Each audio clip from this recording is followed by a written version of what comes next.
Happy Friday. Wait, that might be the wrong audio. Hold, please.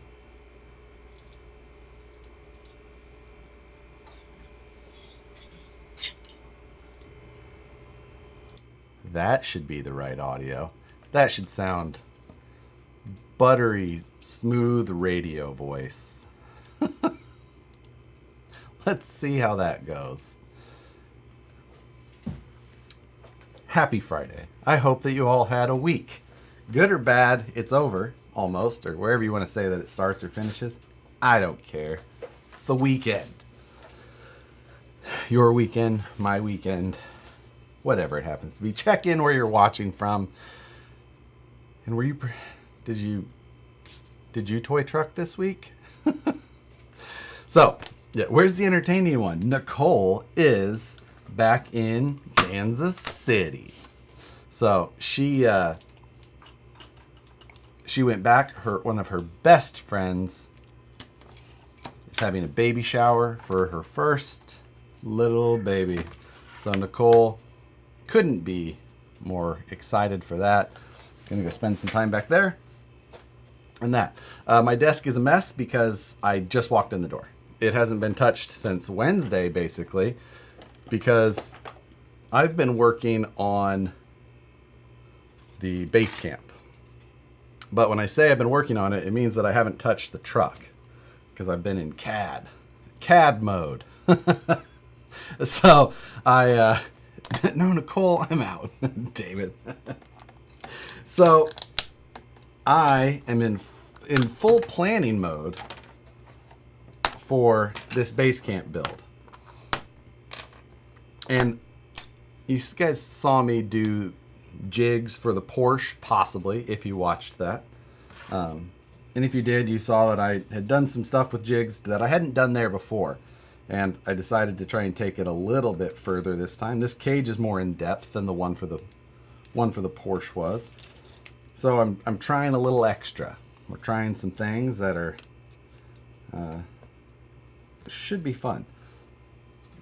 Anyway, I 3D printed some stuff last night because, well, I'm running a new 3D printer again.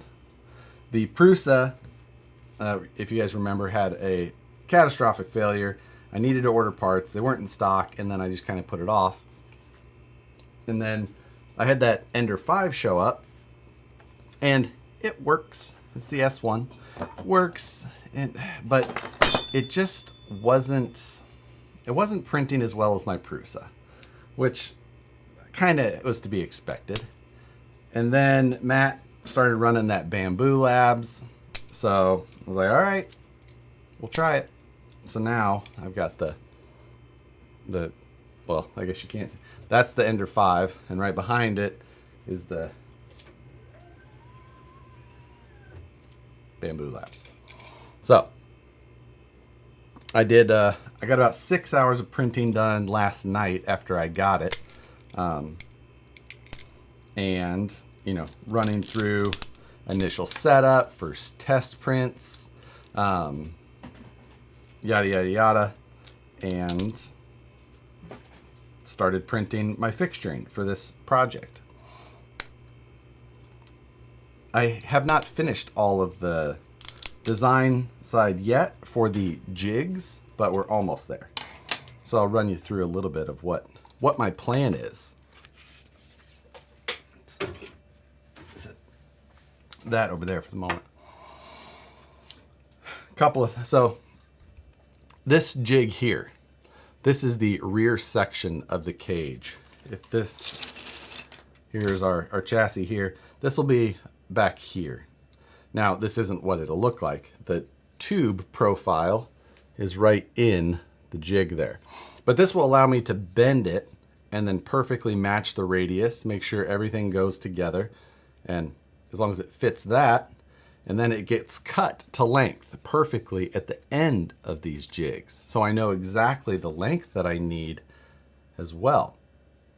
Also, I've got another one that goes in between here, so I just decided to combine that into this one. So that's, one piece there.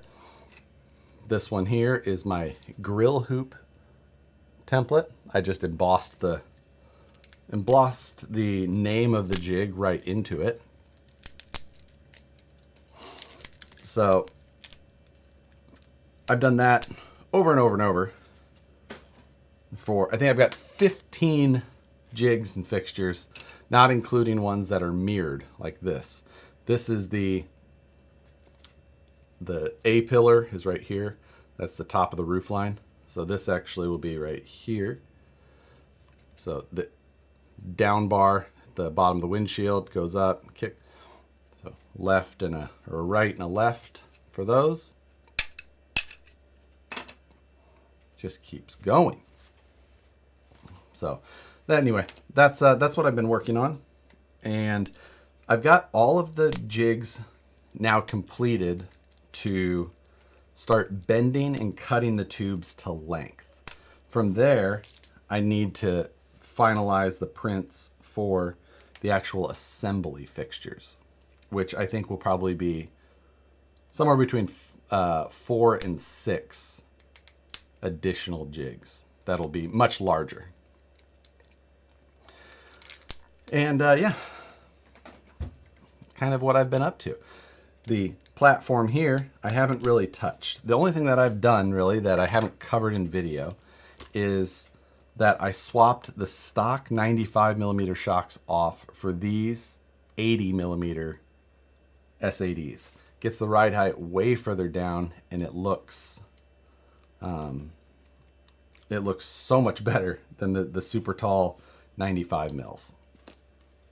That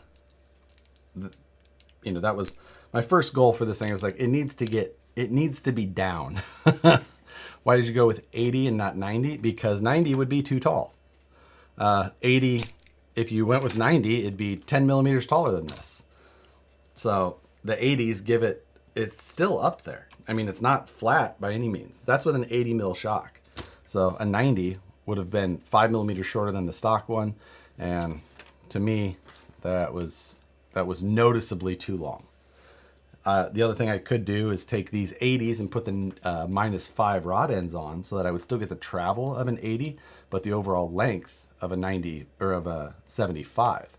So 90 with offset rod ends would still be 5 millimeters taller than this. And this is already, like I said, I mean, I wouldn't mind if this was 5 millimeters lower. So the 80s with the -5s would still be good. So yeah, anyway, that's the route that so far I'm happy with. Move the lower shock mount to the link mount. I could do that. It would require me cutting those link mounts off the axles, and right now that's not really what I'm after. They interfere in this. Either that or you shorten things up. Not really something I need. The shock towers do look shorter. Nope, shock towers are the same length. No change there. The SCX3s just ride tall. They're good with a shorter shock. You don't need anything. You don't need a longer shock on these. It doesn't need more flex or anything. So I'm not too concerned there. But GC Coupe 2, thank you, George. Happy Friday. I'm excited to see the finished cage. It looks good in CAD. It is looking good. I'm excited for that as well. I'm hoping to do a forged hood, forged carbon hood, because why not? Forged carbon, all the things. So I love carbon fiber. I just can't help it. If I've got all the time, then I'll look at forged side panels and stuff too. But let's not be crazy. I'm excited to get to work on bending up all these tubes. I've got my radius mounts. I'm going to take advantage of the fact that I still have Ben's radius roller. I need to buy one of those because now that I've used Ben's so much, I can't not have it. I can't not have one of those, just for sure. It is too handy. Hey, what's up, West Desert Wheeler and Chief? Just finished putting the skid links and axles under the 1.9 Wraith. cool drop in with updated trans and axles. Yes, yeah, absolutely. Updating the 1.9 Wraith is always, it's such a good platform. I always really liked that. And it was a good car to drive. I wish that it would have been better received by the community in general. People just didn't like it as much. But my son Noah wants to know what body you'll be using on this. We will be using the It's okay, Chief. We'll be using the Cadillac Escalade, just the very center of the hood, though. And since I already 3D scanned and then recreated this in CAD, I'm going to actually just make the hood myself again. I just needed this as a reference to 3D scan, and then as an exercise of you know, I'm not very good at like surface modeling. Surface modeling is a whole nother skill set in CAD modeling, and I have so much to learn on that side of things. I'm learning how to get by, but it's just, you know, I always have something to learn, and let me tell you, I have a lot to learn in CAD still. So yeah. Cat in 3-2. Yeah, Chief is. I only like walked in the door minutes ago, so he has not got the attention that he requires and deserves. He's a fairly needy cat at times. Later on, I'm sure he'll be sleeping in the corner over there. Blender for the win on the Surface. So I tried to learn Blender, and it's so different than what I'm used to that it's so difficult for me. So I'm trying, you know, and the other thing is I'm usually trying to do surfacing in and around designs that I'm doing in, you know, like a 3D modeled type thing. So will I ever be great at 3D surfacing? I highly doubt it. Hi, Bubba. But yeah. So the base camp in general, I'm looking forward to this. This chassis is going to get shortened, both front and rear.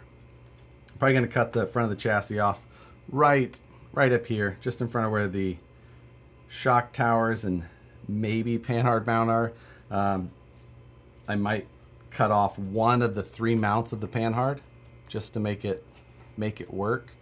I think it'll still be strong enough. And then in the back, we'll shorten it up a bunch as well. Gunner, my meat is really hot. Nissen, thank you. Everybody, tonight's code, #carbon all the things. Next new flavor, forged carbon, made with real bits of carbon for that extra. There's your satisfied jerky code. And if you would like, make sure to include that request in your next order. But you can go to satisfiedjerky.com. Thank you, Dana, for adding the link. If you would like to save 10% on jerky, use that code, including the hashtag. Cat butt. Be modest, sir.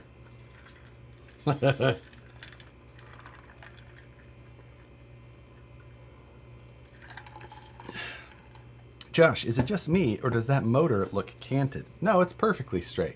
I think have you been drinking already? It's not bolted in. It's just resting there.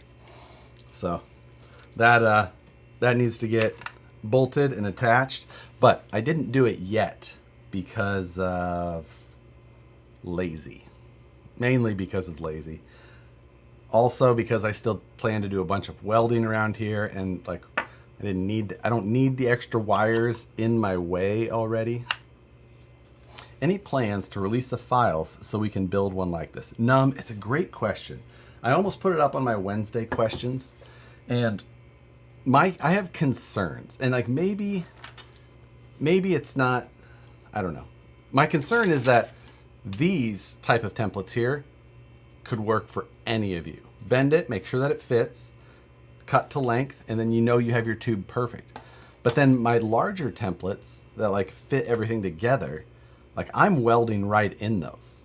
Just welding right together in the jigs. And yes, sometimes they get a little hot or melty in a couple of spots. but very minimal. And usually I could build more than one in a jig. But if you're brazing, there's just not a chance. You're gonna have a ball of fiery plastic in front of you. So it's like you almost have to have a TIG, or you're just using it to like mock up, fit, and then take elsewhere. I don't know. So like, I just don't know if I'm absolutely alienating everybody that by the way that I'm doing it. So I don't know. If you have a TIG, then you're off to the races. But if you don't, it's like maybe what I'm offering would help you, or maybe it wouldn't. I don't know. So yeah. What kind of cats are those? They're Cheetos. Cheeto cats, which are officially recognized as a breed now. But they're half Bengal and half Ossekat. So yeah. What about if you were using JB Weld? Well, they wouldn't melt. You would have that. Josh, what color Pro Moto X did you order? I ordered the red. Matt ordered blue, so I ordered red. Since I didn't want to, I just was like, I'll order the other color so you don't. Do you think MIG would do it? MIG would get it tacked together. I've seen MIG welded cages. They generally, in my opinion, don't look great. Like if you're not TIG welding, I absolutely like, hey, braze it. You're gonna have so much better. What if you have a nice TIG machine but no 3D printer? Yeah, you see, this is my problem because I do all of these things that are just like, there's that meme. Of course, there's always a meme, but it's just like YouTubers be like on this DIY video. Now we start up our $300,000 CNC machine. I'm like, oh, like that hurts. Like, because I understand. All I do is think about and purchase and like focus on fabricating tiny trucks. So, many of you have like children that you have to feed, and I don't. So instead of buying mac and cheese, I buy 3D printers and CNCs, and I get it. It's unreasonable to expect that others would do all of these things, or that there would be many others that would do all of these things. But, so yeah, I just don't know. Like, do I try and, because if I am going to release the files, I'm going to need to do a bunch of work to go along with it.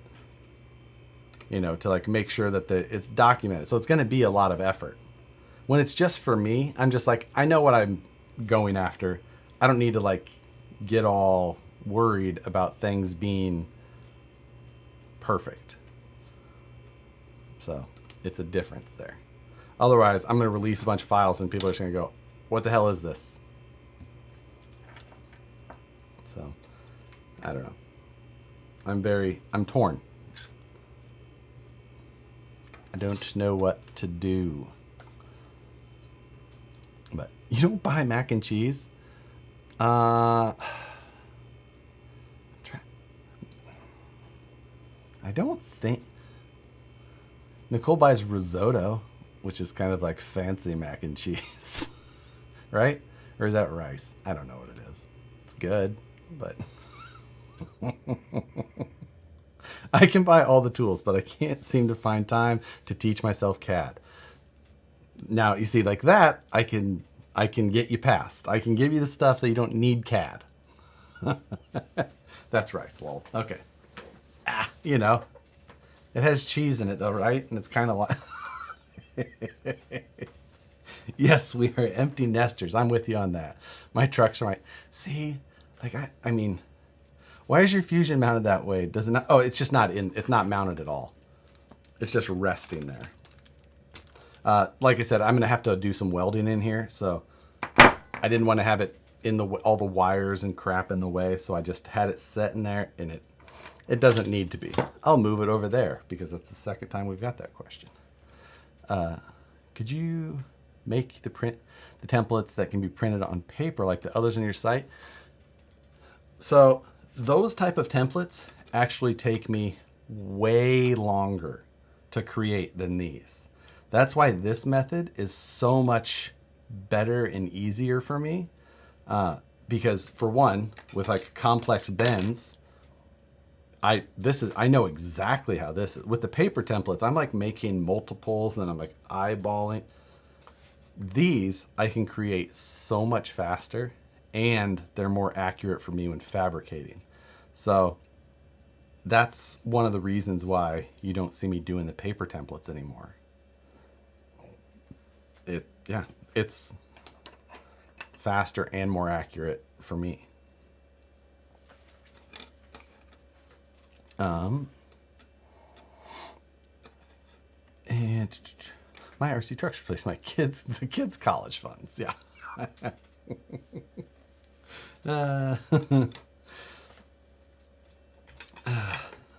Let's see. So, are you headed to Emerald Pools tomorrow? Yes, Dawson. I will be there for the comp tomorrow morning.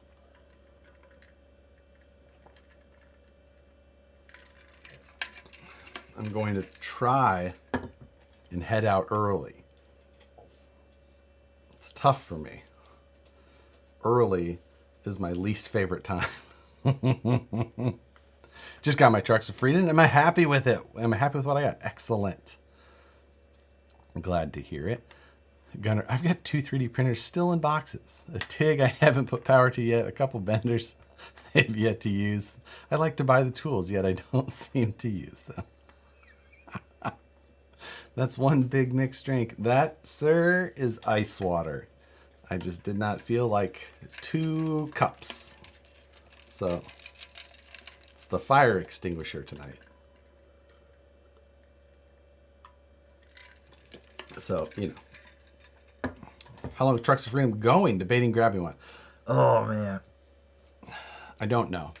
At some point, I have other work that I have to get back to. And like, so I don't know. I feel like I have to do it through 4th of July because like that was the idea. What bender can you recommend that does not kink the metal tubes?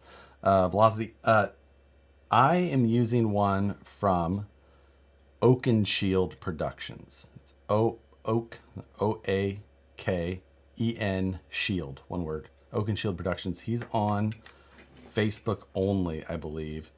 It's kind of difficult to, it's real weird. So I had mentioned on my Instagram stories, which a lot of people I know don't do stories, I get it. But it's something I get that question for all the time. Like, what bender? And I'm like, well, the one I use is pretty much impossible to get. And it's hard. And then when you do get it, you have to order the dies from somebody else, like through Shapeways, and have them sent. So, funny enough, I started designing up one, and I've got some sample parts, made a revision, having a few more sample parts, and then my ideal plan here is to release that stuff so that Send Cut Send has this thing where it's called a saved cart. So I'll upload the drawings, and I just put a link to this this saved cart or whatever, and then you can click that link and go buy it. There's no markup or anything. Like, you just pay what they charge. Like, I don't take any money from it, anything like that. And then from there, I would just release the files for the dies, and you know, if anything, maybe I can charge you $1 for the dies or $2 for the dies, like whatever, for the 3D print files. But then it would be like a bender that you could get easily. So I'm trying. The thing that I'm having to make sure works is that the 3D printed dies are going to work and hold up reasonably long for what it is. We'll see. It has to work before I'll put it out there, and I'm not 100% sure that it will. We'll find out. Hobby Room. Thank you, Hobby Room. Much appreciated. Cheap is awesome. My pops killer the crap out of me from time to time, but you always answer the Fisher Price. What? What RTR would you buy now? My brother needs one. I mean, the Phoenix RTR is the best RTR. But I'm biased, so I still feel like it's the best one. Axles are the best, chassis is the best. Transmission has all the functions. You know. I'm not buying tools or RC stuff anymore. I don't believe you, Thomas. Any update on F10 third members yet? Yes, I believe they're not ready for the site yet. I still have work to do there, but I think we had mentioned that those are coming. So they exist and they're finished and they're machined and they look good. But just waiting on them to make it through the production and anodizing packaging process. Part of the thing that I need to get back to work on. Instead, I'm doing trucks of fortune. You know. But Jesse, hello Jesse, horror cow. Anyway, I had some I put some other tires on here. Not because they're what I plan to use, but because I was 3D scanning this and I spray it with that dry shampoo, and that stuff has a tendency to stick to some things and get dusty. So I threw on some used tires rather than my brand new fancy looking horror cow equals orca. That makes sense. That makes total sense, especially with Jesse and being timely with his username changes. God. Chief is awesome. Where'd that go? Hold on. Message retract. Of course. I was reading it and it gets retracted.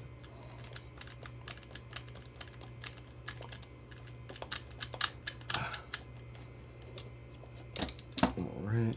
So I don't really need these wheels and tires on there anymore because we're going to start welding on this, hopefully for this weekend.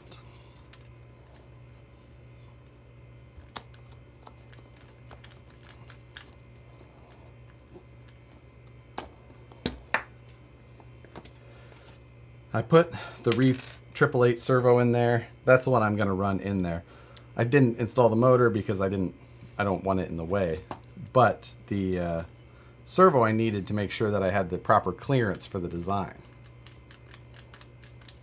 Where do killer whales go to eat? Five Guys. Guess what I had for dinner on my way home tonight? Five Guys. Does he know that? Wait. Hello, Josh. Can you easily overdrive capper front or underdrive rear, the rear given its portal axles? Well, sure. I mean, even without it being portals, you can do the overdrive or underdrive ring and pinion gear sets. But then also you can get the overdrive front portal gears and keep the standard rears. So yeah, you got all kinds of options with those axles.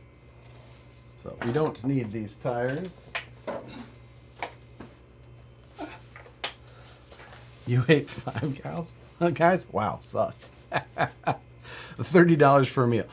Matthew RC Carl, you're not wrong. I got just a cheeseburger, no fries, and a Coke. And I think it was like $16. Five Guys is overpriced Wendy's. That's ridiculous. Five Guys is the best burger. Just hard stop. Five Guys burgers are better than anywhere else's. Unless you're maybe talking about like some other super whatever restaurant, maybe. Still, their burger I'm going to say still probably better. Plus you have fries for... I don't get their fries. There's too many fries. Wendy's 4 for $4. When I do eat Wendy's, it is never for their burgers. I only eat chicken sandwiches from Wendy's. That's it.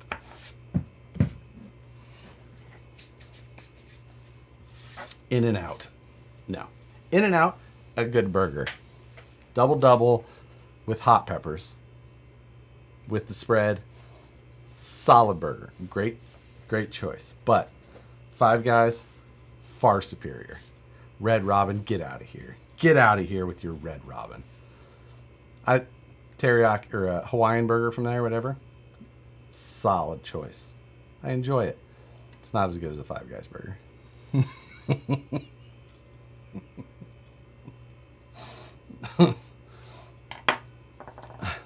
Whataburger all day. Oh, I can't. I've never had Whataburger. Shake Shack versus the world. Home burgers on the grill. Probably a close second. Home burgers, yes. Good. Not Five Guys good.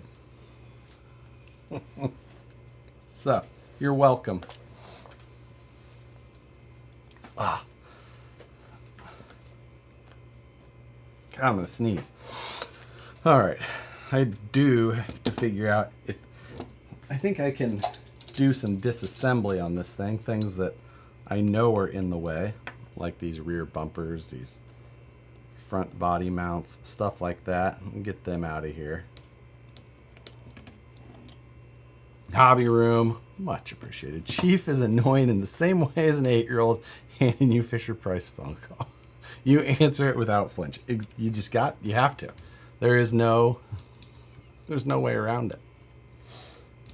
He's disappeared though. He got the minimal amount of attention he wanted, I guess. He'll be back. Has Callie started on fire again? Not yet. Well, not totally true. I saw there was 3 fires yesterday, but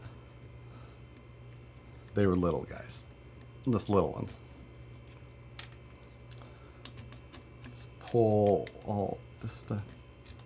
I did send all of my parts off to be laser cut. I think they'll be finished either today or tomorrow. They ship out by tomorrow.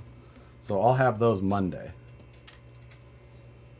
Because Send Cut Send, on top of being very fast with production, is also just over the hill in Reno.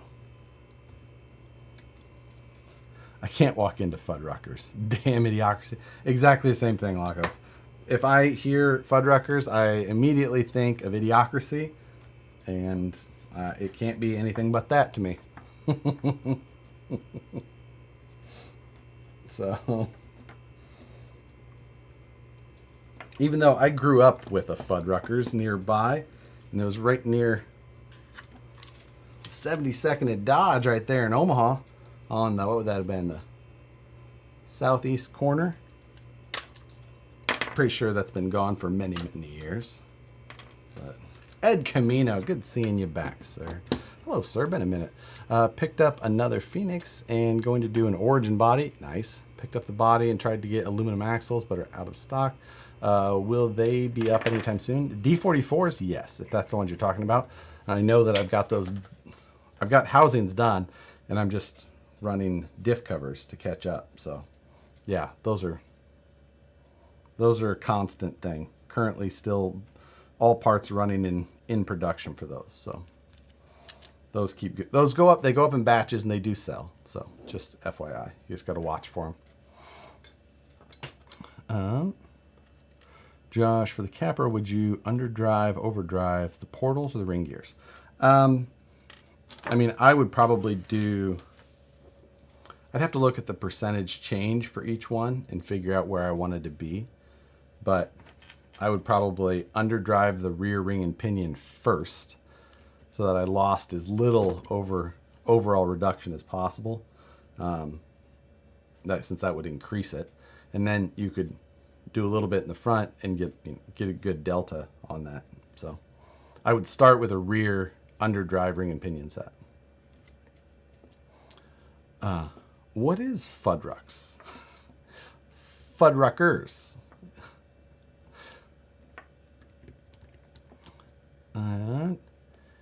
Do you have a metal brake? I have a, I don't know if you're talking. I will say that at the beginning, when I first read that, I said that, I read that as, did you have a mental brake? I was like, how'd you know? I have a little metal brake. It's a 18-inch, and it's just like a manual one, not a nice box and pan or anything like that. What's your ideal overdrive? Depends on the situation, the car, how I plan to drive it, if I'm solely competing, or if I plan to trail ride it, things like that. To bend 90s and stuff. Yep, that's what I have, is a little 18-inch metal brake for, you know, doing brakes, things like that. 90s, 70s even, getting crazy. So,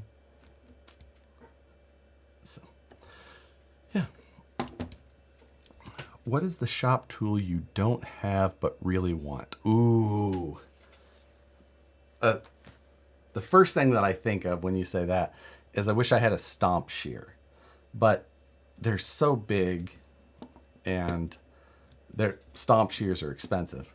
I probably wouldn't even use it that much, but, you know, like, oh, I would love to have a stomp shear. Are you going to underdrive the rear of the base camp kit? Yes. Yes. Underdrive the rear will be my, probably the only overdrive in this thing. Because, I mean, I could put an overdrive gear set in the front, but God, my nose is just itching. My allergies have been ridiculous for like 2 months at least. And it's just, I feel like I'm just constantly feel like I need to sneeze. What's the difference between the F10 and D44? A, B, C, D, E, F, 2, and like, what? I don't know. Math. 36. I mean, there's differences. It's really just minor things here and there. Not a ton difference between them other than styling, clearances. Are you running your Magpul truck tomorrow or the chopper? Is the chopper ready? No, I'm running the... That's a great question. No, I'll run the Class 2 truck from Rocky Mountain Regionals. Even though it's very dirty. It's got a winch and a bunch of other unnecessary stuff in it. But I'll just run that. Oh, it's disgusting. Damn it. Just that wet, sandy stuff. Every time you just touch it, it just wants to shed. I need to take it out to the shop and blow it off. Oh, wow, you're going to run a truck twice?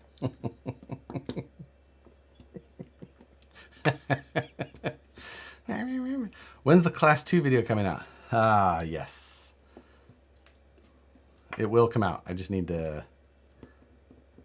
get to that. Hope my aluminum card is signed.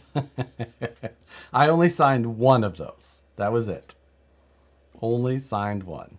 I googled F10 minus D44 and the Vanquish side was the first result. So yeah, I do need to, so the problem is that I took and I downloaded all of that footage from Class 2 onto my laptop. And then, I'd have to go look at my GoPro cards and things like that. So it's all on my laptop, which means I should just edit it on there, but that's never where I edit. So I need to like sit down with it and We'll see.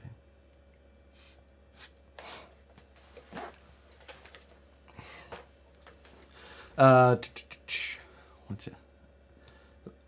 What are we talking? Got my motor ordered, but damn, are the upgrades on it pricey? Swing arm is $100 on it. For that, it should be titanium. $100 is not bad when you look at the size. It's a quarter scale. That's a great big piece of aluminum. So there's a lot going on with that thing. The price is, I'm telling you, I didn't blink at that. 45 minutes and he's accomplished. Remove the wheels. I also pulled the motor out. But yeah, you know.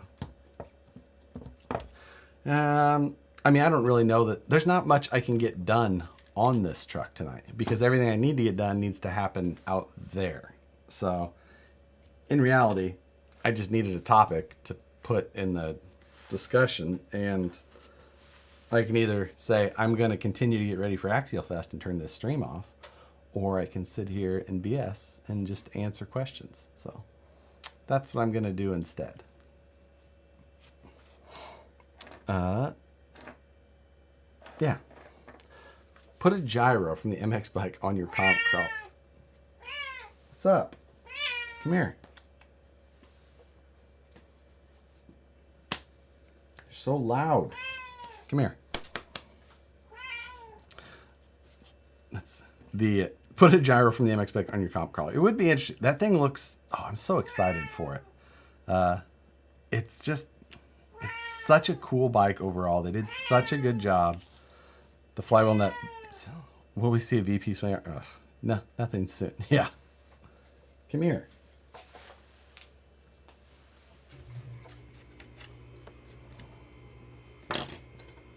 There.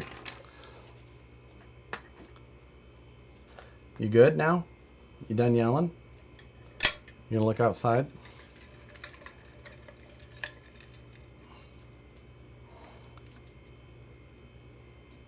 Jump your Gladiator with you. I'm so excited to drive that thing. It's gonna be a blast. I'm dead set. Now, it's just a matter of figuring out how many people locally are gonna have it and what that's gonna turn into.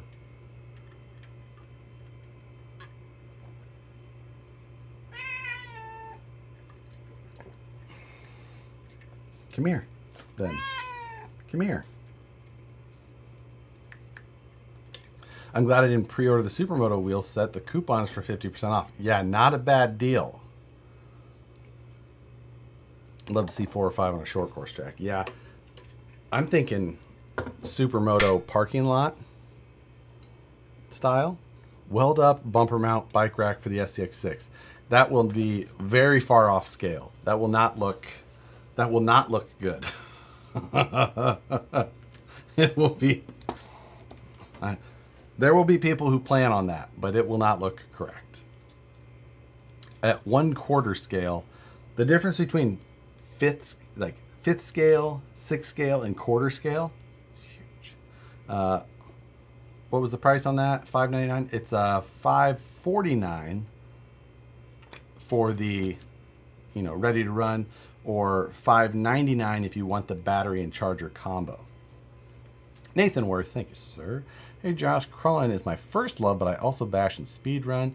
I have a Futaba 4PM and a DX5. I'm going for a different radio to diversify a bit for new rigs. Who else would you recommend? You want more radio? This is crazy talk. Diverse. One radio brand. Stick to it. No. I mean, I have Futabas and Spectrum as well. Granted, just Spectrum is because it comes in so much of the Horizon product, but, I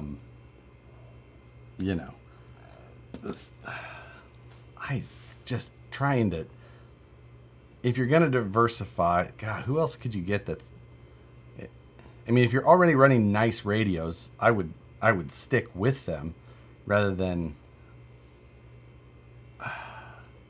going to like the cheap brands, like don't do Fly Sky or those. Yeah, man, I don't know. Yeah. That's a tough one. I might try to trail one of those. Oh, for sure. Kind of run it like a trials bike through stuff. Like maybe we'll have to just crank up the speed on that gyro to keep it straight up and down. Just got here. You doing a bushing conversion? No, this is an Axial. This is a quality product here.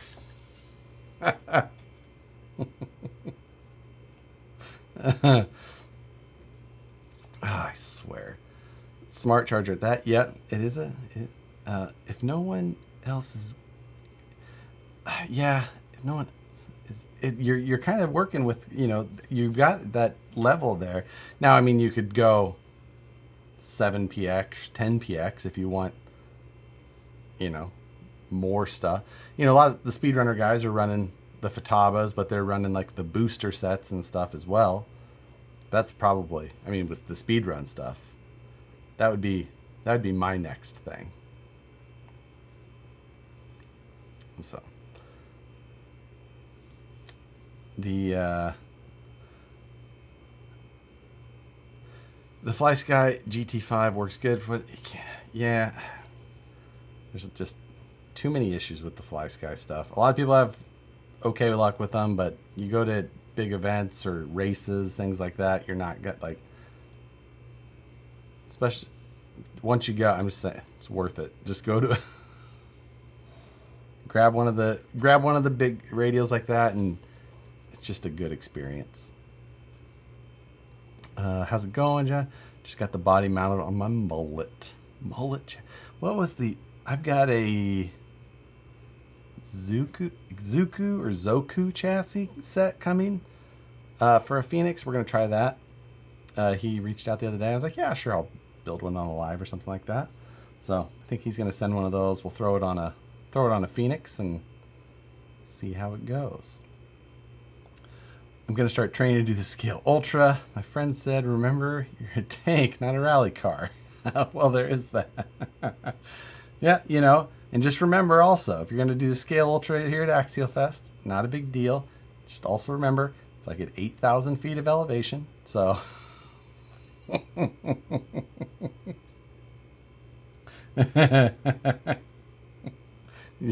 just prepare for that. Pace yourself accordingly. The altitude is up there. Yeah, I realized that after I made up my mind. Yeah, that's how that happens. You're like, oh wait, I forgot about that part. Do VP10 2 knuckles fit the F10T? Yep, they do. When is the comp at RC Excitement? That is in early October, I believe. Mid-October. It's mid-October, like the 18th or something of October. I do believe that I'm going to try and make it out there. I think possibly Matt might join me. So we both might make it down there. It's not that far from it. It's like an 8-hour drive for Matt. So that's in, what was it? Fitchburg? I believe that's right. Someone can fact check me on that. Fitchburg, Massachusetts? Can't remember. But hopefully going to make that happen. I have a lot of, yes, Fitchburg, Mass. Okay, thank you. I have a lot of planning to do to make sure that can happen. But at this point, I'm planning on it. And as long as there isn't anything critical that ends up conflicting with that, we'll plan on it. So, RC Madness, Enfield, Connecticut. This is definitely Fitchburg. Oh, RC Excitement, RC Madness. Woof, awfully close. My comping tomorrow. Yep, Clint, I will be there. A lot close. I wonder if you're closer to the comp than I am tomorrow, Clint. RC Madness is sweet too. Okay, yeah. My planning is going to be, if I can make it to that event, And then I need to string together a handful of days where 1 hour drive from me. Yep, it is closer to you then, by far. I have to, I'm going to try and plan that trip to hit that event and then string together like 4 days to go hit like 10 more shops in the area. So, I mean, I don't mind a good drive up down the coast area, but I need to make sure that I can make that all work and hit some shops. So that's my plan. I haven't really done the Northeast, so I'm kind of excited. Like I've been through New York, and I've been to like DC, but I haven't really explored up there at all. So I'm pretty excited to be able to get to do that. From what I'm told, it could be a pretty good time of year too. So yeah, you, Matt, and Greg need to get to there. Yeah, because Greg is right up there. So that would be, we'll have to try and capitalize on that experience or something like that. Try and make something happen. Enjoy the mosquitoes. I'm used to mosquitoes. I'm from the Midwest. just the way of life, right? Driving at night like it's raining because it's just bugs. So, anyway, yeah, I'll have to see if I can capitalize on us all being up there. But Callie has made you soft. Not gonna lie, in some ways, I don't deal with humidity as well as I used to. I can't debate that. I have immediately lost my ability to defend against. How close to Sacktown and what kind of terrain? Oh, sorry, you're talking there. Going to make some shock towers for the base camp, or just order the Rock Pirate set? Nope, no plan on changing the shock towers. I'm gonna leave them how they are. Yeah, I don't really have any desire or need to change them at this point. But I'm also not going to be like interfering with the area in general. So if I do want to change them out for anything in the future, I could, or I could just weld a set right into the cage design if things really go in a direction where I feel like I need to change things. But for now, I don't have any need. With Uber Eats and vegan foods. When I was at my forklift trainer training this week, there was a group of us in there, and the instructor was like, "Hey, is pizza fine ordering for the class?" And everyone's just like, "Yeah." He's like, "Do you guys have any, have anything specifically?" And I just said, "I was like, yeah, anything soy vegan based is good with me." And he just kind of looked at me, because like we are in California, so he didn't know if he could. But he's like, "No." Yes, you are correct.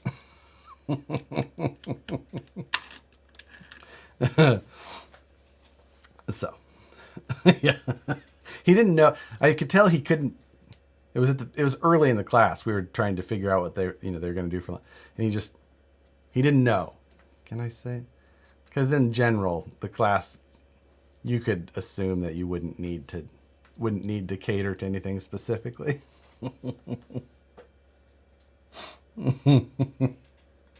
So yeah, ask your instructor to pick a quarter up off the ground. That's a sweet trick with four. Yep, I've seen it. Now this wasn't like how to drive a forklift training. Everyone who's there had to know how to drive a forklift already. It was training us to be able to train and certify other people. So yeah, that's that was the point. So it was going through all of the fun little things that we needed to know to be reasonably educated in the field. Yeah, good stuff. Chilling at Axialfest Badlands, skipping the night run to recuperate. Oh yeah. So hopefully it's going well. I've seen some videos of people out there having fun, seeing some mud pit running, some hill climb stuff. The hill climb looked awfully fun to me. I do love a good hill climb. Yeah, that looked like an overall good time. No, not seeing rain was something I was happy for all of you. It did look hot, but at least you were not wet from rain. They're letting you certify forklift drivers? Yup. I can give you a card that says you know how to drive a forklift. Good for 3 years.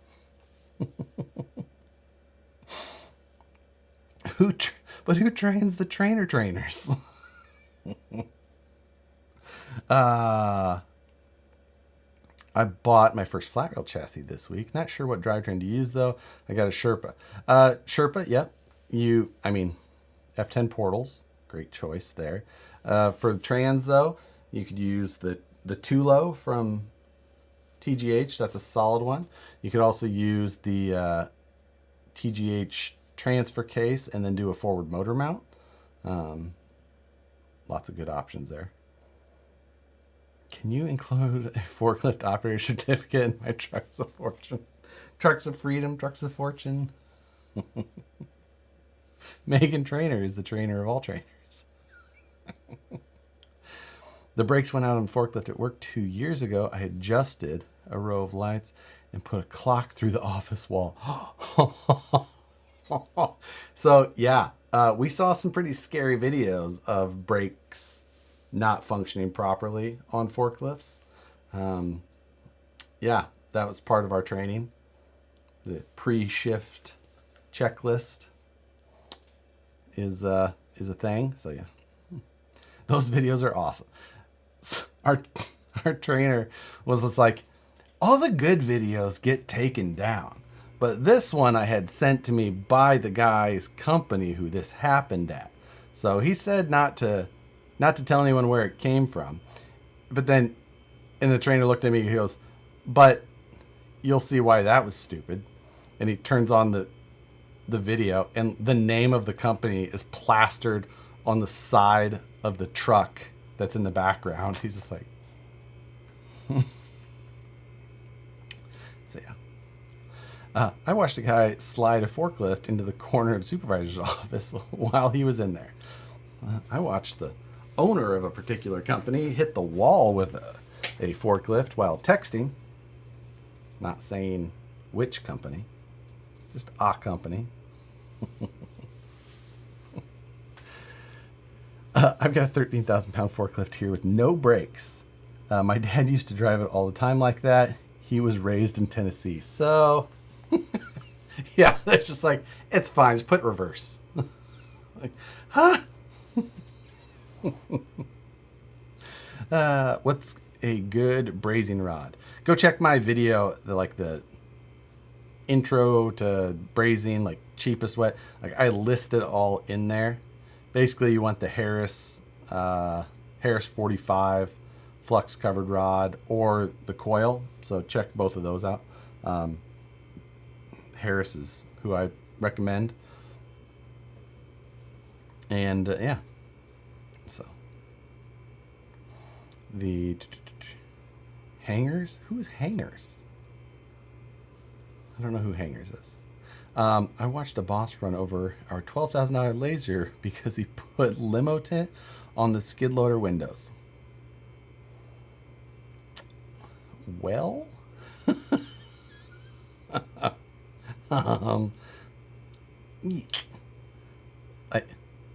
construction equipment and tint. You can braze with coat hangers. Ah, yes, I have seen that. It is, it is technically brazing, right? I couldn't remember because the difference between soldering, brazing, and welding is just temperature ranges. Like that's the only difference. Soldering, like you can technically call things silver solder, which is kind of true, but it's technically brazing when you do it because soldering happens below 800 degrees Fahrenheit. Then brazing happens above 800 degrees Fahrenheit, but below the molten point of metal. That's the range of brazing. And then from there, it's considered welding. Only difference. For information you don't care about, join in here next week. But yeah, I thought coat hangers was, I couldn't remember. I guess it's probably in that brazing range. So, heisters need constant. Yeah, I don't even remember what brand our particular forklift is. Have to check the owner's manual. It says on the back still. Ours doesn't have a fun paint job or anything like that. It's just normal. Low hours though. It's a late 90s, but very low hours. It's like 300 hours total. Anyway. All right. I'm going to continue to not get anything done on this. I should probably get some drive shafts thrown on there. And I don't really know if I'm going to do many other changes to this other than, like we talked about, doing that gear set. Maybe I have one of those here. Do I check? Do I check for drive shaft?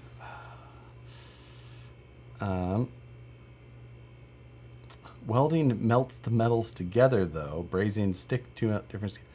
Mike J, like I said, it's temperature. It's all determined by the temperature. That is the definitions. Like, yeah, you're in the right ballpark, but the definition is the definition for a reason. Those stock drive shafts on my base camp have held up to a ton of abuse. They're actually surprisingly tough. Oh, they are tough. I totally agree. But if you're going to put a big metal cage on it, you add a bunch of weight, you do a brushless on there. It's I have broke this slider piece in these, and just snapped it right at the larger collar. So if I'm gonna try, tell that to a welder, you'll get a good argument. I'm not saying welders can do their job, but whether or not they know the definition of it, it's a different story. I know what I do. It's fine. They don't need to know. I got certified at my last job, and now all I do is weld and operate construction equipment. Oh, good old let's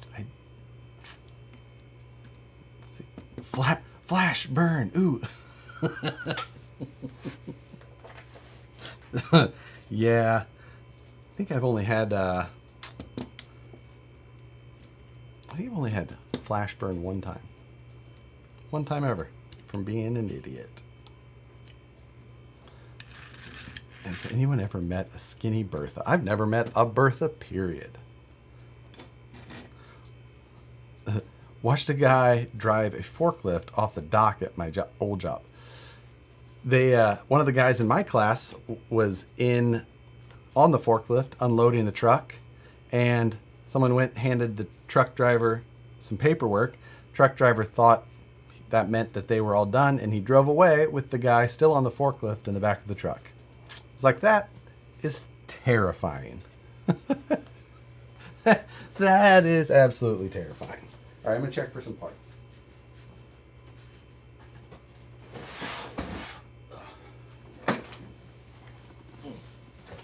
Let's see if we have underdrive gears. Don't know. Boom. That didn't take very long. Do I have drive shafts in here?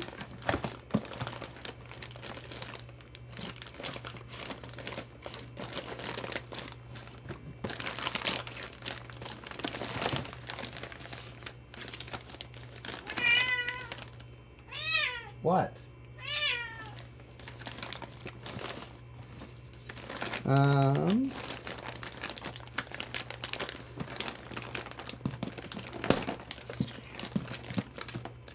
It does not appear so. No drive shafts. That's okay.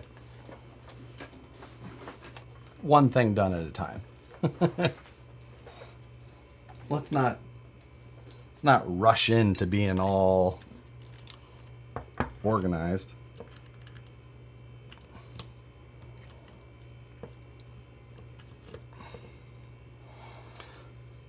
So, pull the drive shaft. Ooh, can I get this drive shaft off? Nope. Oh, barely. Just barely enough clearance. What's up?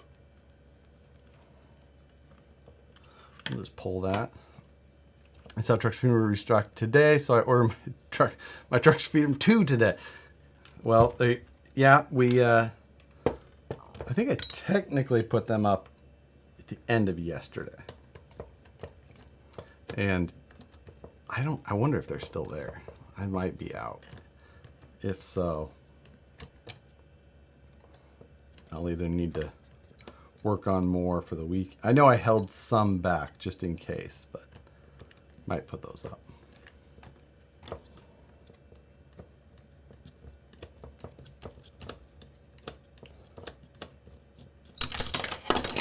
This hand tool stuff's for the birds, man.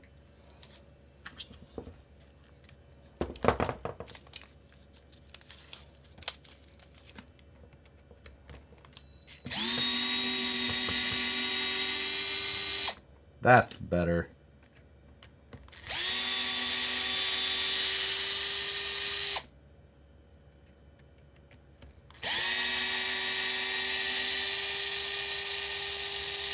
Nice touch using tubs of grease. I don't actually think, I saw someone show that in a photo, but I haven't used grease in anything. I actually saw someone post it and I went, that's a really good idea. But none of them have been that close. They've all, like, none of them have been like $5 over. They've all been like significantly over. But either way, I was like, ooh, grease is a pretty good idea. I should include that.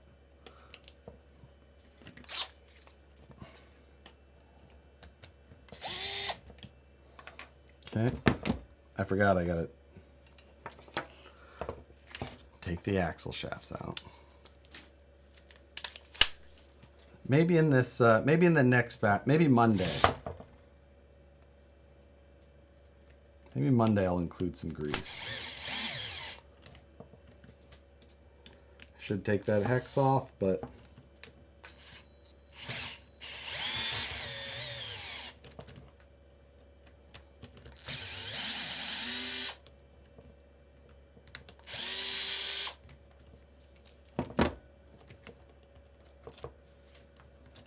still in there.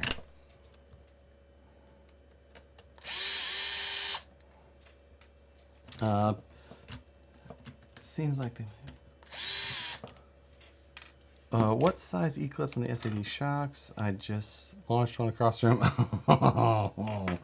E2. They're E2 sized eclipse. Whether that means anything to you or not is a whole different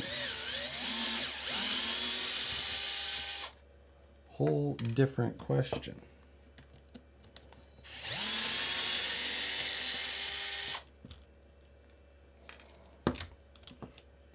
Okay. So, I don't know why it's all greased up. It should be a very standard size E-clip. If it looks about the right size, it's probably the right size. We did not develop an E-clip. We just used one that was widely available.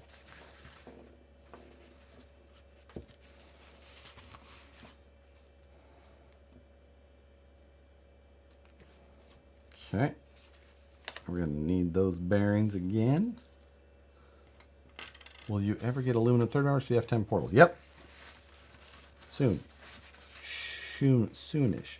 2 being 2 millimeter? I believe so, yes. I believe that that is true.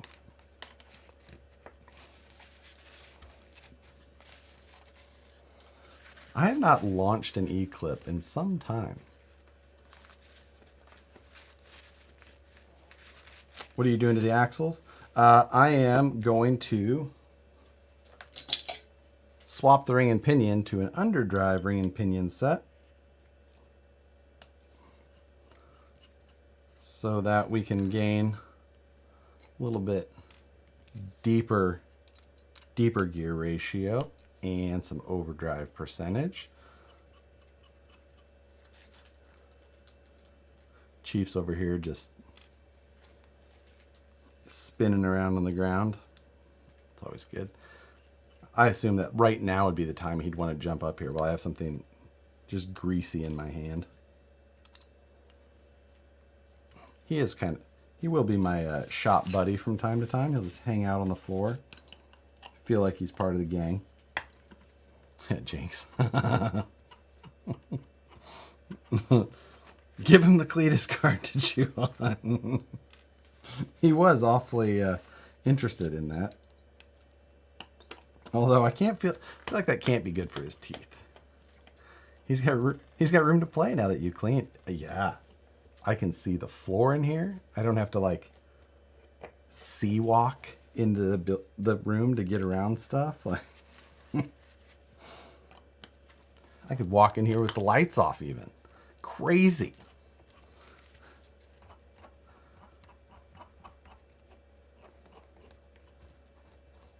X-Ray has 1.2 millimeter eclipse on the universals. Oof, that does sound like a nightmare. Okay, so pulled the stock high point out.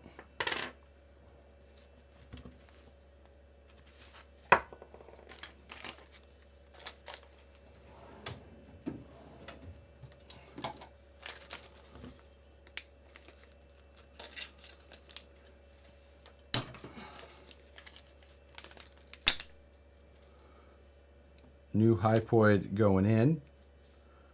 33.8 is the new gear ratio.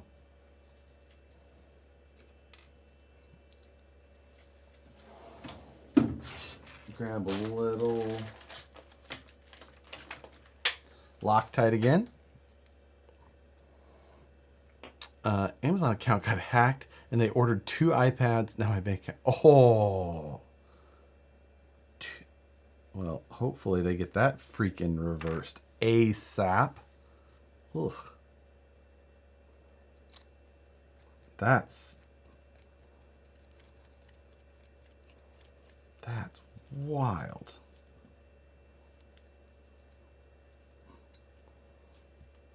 I had, like, Amazon delivery in general is pretty decent for me. Like, you know, it's not normally much of an issue, and hate to say it, but use it a lot. And this week I was just like, you know, Gunner was over here right before I left for Rocky Mountain, and he was just like, oh, you should try this heat putty. It's like silly putty, but you put them on around the joints to soak up some heat so it doesn't, you know, doesn't spread as much. So I was like, that sounds amazing. I'll absolutely get that. So I ordered it, and then I was like, you know what? I never saw that heat putty.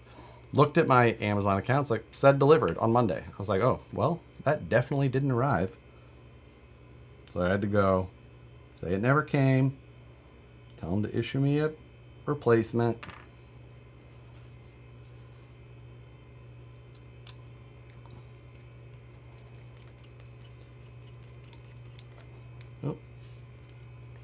All right, back to work.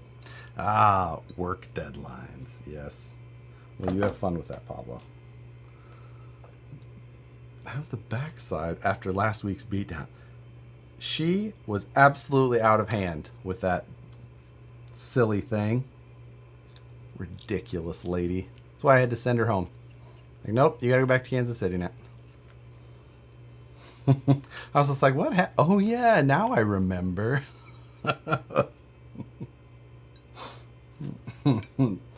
Crazy lady.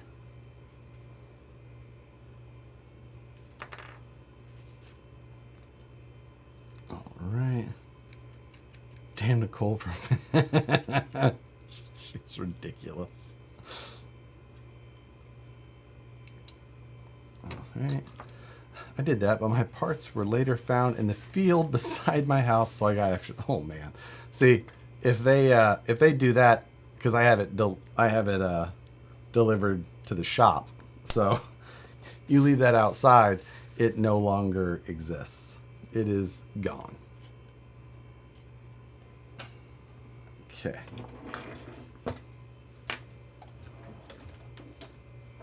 Steak rare it GTFO. Thank you, Joker 510714. But what in the world are you talking about? You mean steak rare or GTFO? Because by all means, there is some steak that I prefer rare, but not all. Prime rib, yes, but not all steak. Medium rare is my preference on most steak, except prime rib. And it really depends on the place you're at and how true their definition of rare is. Like, because like cool pink throughout, like it's got to be a real good steak. Okay, I at least want it warm.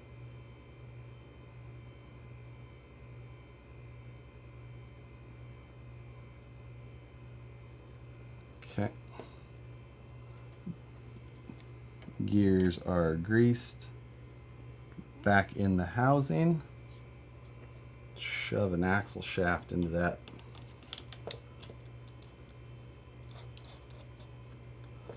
My ferret was delivered today, but they shipped me the wrong item.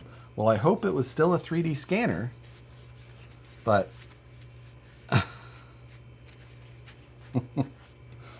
Josh using blue lockdown the gears again. That is grease, sir.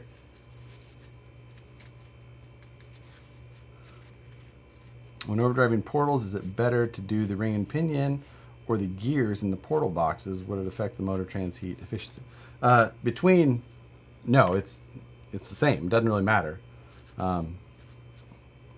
Big picture. Technically, could a ring and pinion, a 90-degree bevel, be maybe less efficient than the standard gears in the portal? Maybe, but in the end, it just sees an overall gear ratio. That's all it sees. So I prefer to underdrive when possible, like I just did here. And then, because if you underdrive, you're still getting overdrive. It's the same thing. It's just a different way of achieving, right? Like, it's not actually different than overdrive is just the difference between. So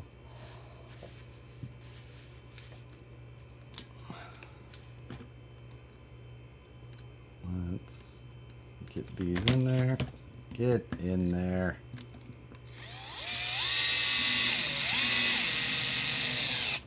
Okay. Joker 51074.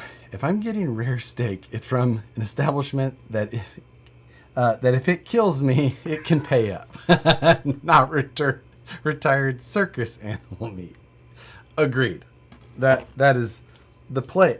It's just like sushi. I love sushi. But if I'm ordering sushi, it's from a place where I'm pretty confident that quality sushi is coming from.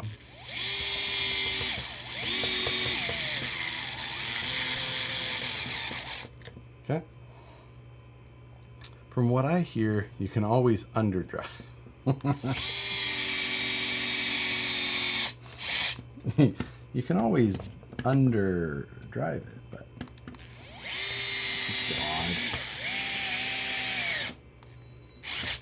all right. Gas station sushi. Hard pass. Hard pass. I do love sushi, but I will continue to be picky with my sushi choices.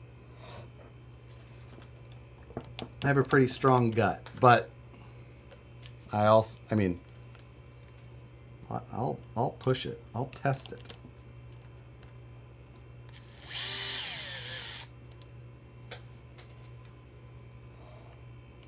Why you don't want come and go sushi?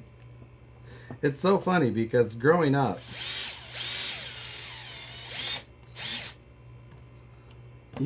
I didn't really even hear about sushi. Sushi was only a thing in the movies for me growing up. I don't even know if I really saw it that much then. It really got a second wind, didn't it? Third wind. I don't know how many winds it has.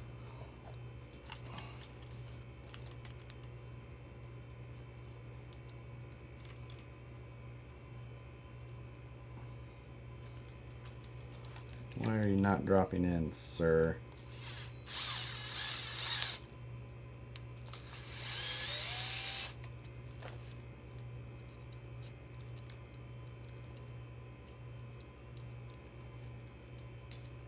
Tell me these drive shafts aren't equal length.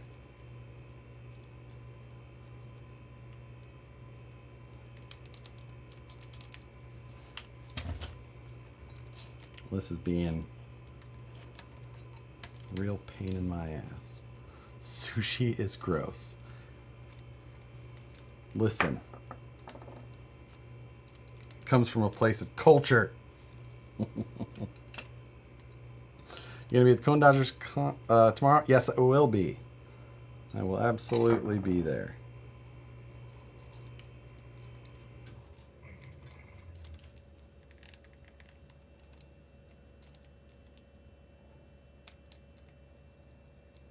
I'm so confused as to why this axle shaft is not dropping in. And I'm not easily confused.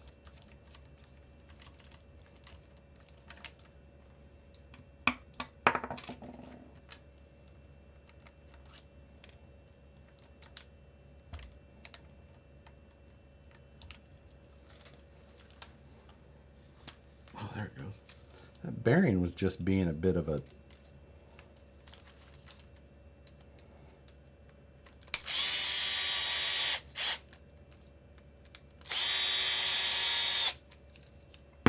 We're good.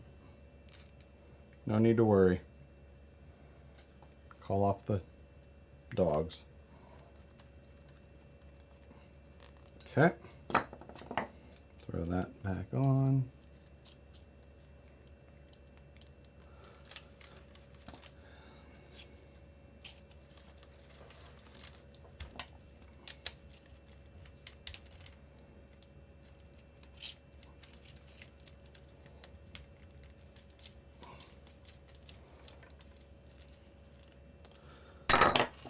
I should have just taken the hexes out the first time to make sure that it was easier, but I, of course, wasn't. Can Air 44 diff gears be used in F10 diffs? Yes, same gear set. Same gear set. All available ratios. I'm not sure about... I don't think that there's any reverse cut ones that put it on the other side, as far as I'm aware. But beyond that, I believe all are compatible. If I recall correctly.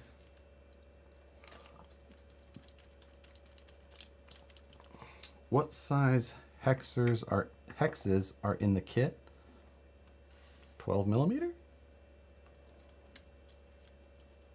Is this the kit you're talking about? It's just a standard 12 millimeter hex.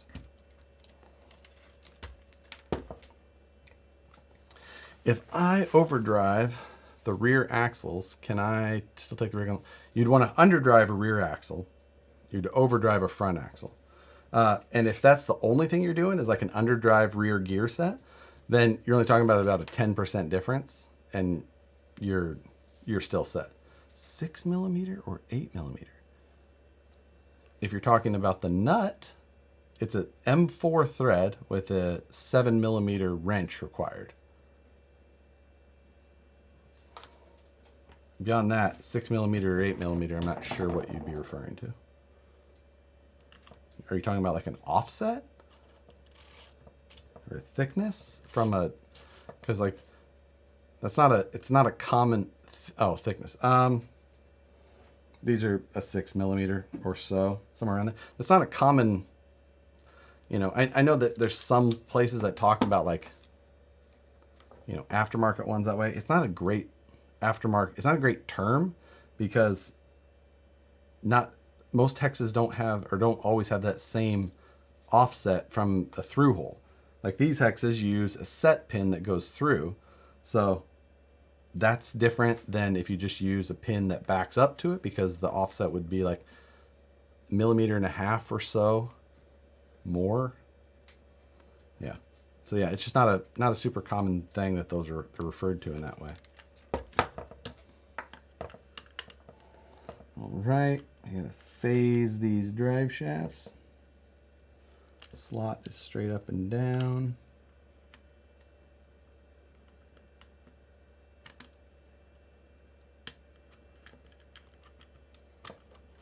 Okay.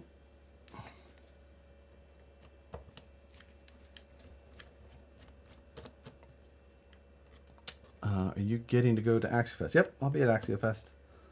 I'll be there, should be there all the days. I guess that's Thursday, Friday, Saturday? Wednesday, Thursday, Friday? I don't know. However many days it's open, I'll be there that many days. What is the best way to clean grease off of metal gears and plastic parts while doing maintenance? I mean, I don't really get crazy with it generally. If I do, I'm just using like Dawn dish soap. Soapy water and Dawn with a brush.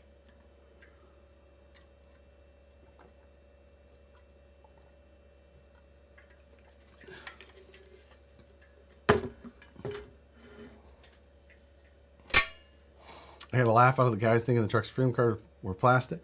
Yeah. It's one of those things, like, it is a very thin aluminum card, but it is aluminum because otherwise I wouldn't be able to laser it like I am. It would just start on fire, because I've tried to laser plastic multiple times and it takes considerably different settings. Like,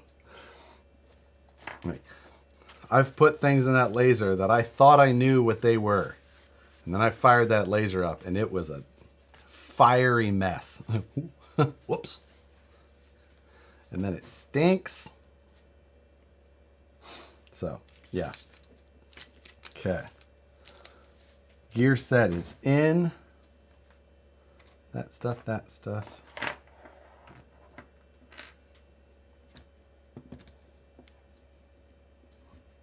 Power wash, is it? The Dawn power wash, is that what you're talking about, Lacos? If so, it's my favorite thing ever. Oh, freaking love that Dawn power wash. It's so good. I use it all the time. All the time. So I do the dishes in our house, and I use that Dawn on everything. Power wash, power wash, power wash.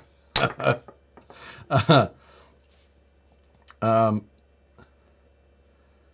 see. If you can't laser plastic, how did you guys make the tool holder in his... Oh, you totally can laser plastic, but lasering for materials is different. Like, if you try and laser black anodized aluminum parts versus clear anodized aluminum parts, it needs completely different laser settings. If you try and use those same settings on plastic, it will catch fire. So like, everything takes a different Q switch frequency and a scan speed. Like, there's all these different variables. So when I'm setting up a job for the first time on a material that I don't know, I have this little matrix, and I program what variables that I want to change in each column. So it will give me columns and rows, like this column, these steps, this column, these steps, and I can find the one out of that matrix of different combinations of the one that I like, and then that's the settings that I use. So, fun little things about lasers. And there's tons of different types of lasers too. Like, a Glowforge laser uses a completely different type of laser than what I'm using as a marking laser. You know, you can get... Yeah, so... If you've ever seen like the videos that I post of our laser and how fast it goes, it just kind of goes... That's way different than like the Glowforges, which has a head that moves around. You know, goes back and forth like this. In ours, the laser is stationary, and there's a mirror that is just goes just all over, and it directs the laser, and it's super cool. Gunner, my meat is really hot. Listen, will you revive your old channel and dedicate it all the new two-wheel shenanigans you were going to get into? I mean, it would be appropriate if I covered the RC motorcycle on my old YouTube channel with all of my other motorcycle content.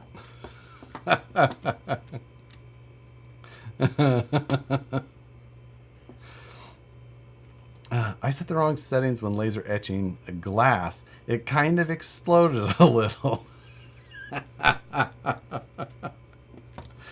How many different style wheels were used for special colors this round? Oh, man. I think I had machetes, bullies, impacts, 105s.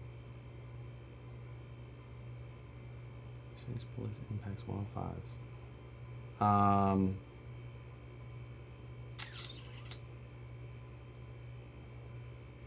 I think just those 4 right now. I don't think I did 101s. Can't remember. Somewhere in there. How long till Josh makes a stretch swing arm and a boost body? Yeah. Oh, hoodlum days are back. Should change your rider's name to B. Reynolds. Is there a 3D printed shark-shaped enclosure for the laser or an engraver that has? Yeah. Tanks? Did I do tanks? I didn't remember doing tanks this round.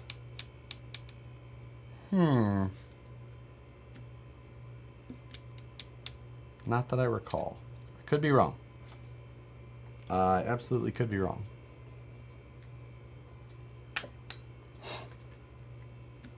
So anyway. Okay, well, we got a little bit of overdrive thrown in there.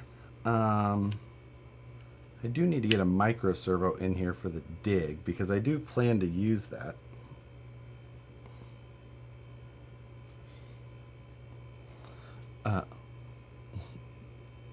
It'll be trucks of furries in the fall. Trucks of fall. No. Trust me. I cannot sustain doing these promotions. I have got to get to work. So maybe we would do Trucks of Fortune again. Maybe. But beyond that, Trucks of Flurries? McFlurries? I could go for an M&M McFlurry right now. That sounds delicious. Now I want ice cream. Damn it. Love ice cream. Comes with a DQ. The machine is broken. I might go get a McFlurry after this. Just to... that sounds like a solid plan for me. Just so you... Mocha Blast. What in the world is a Mocha Blast? Never... Oh, dropping frames. We haven't done that in a while.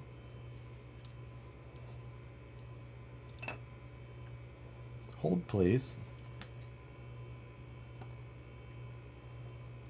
And we should be back to normal. I think. Yes. Either way. See, we were talking about the broken ice cream machine, and then we... I'm still dropping frames. How?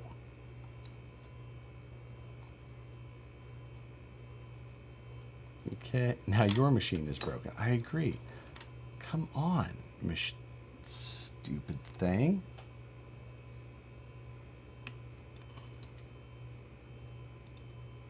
Oof. We're dropping all the frames.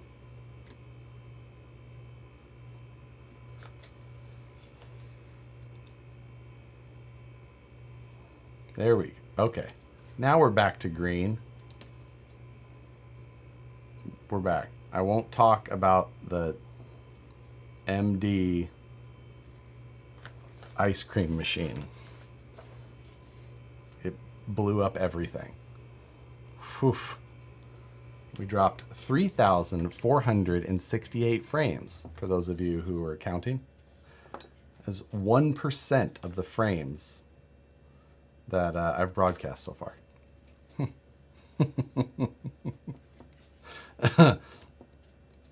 So, yeah.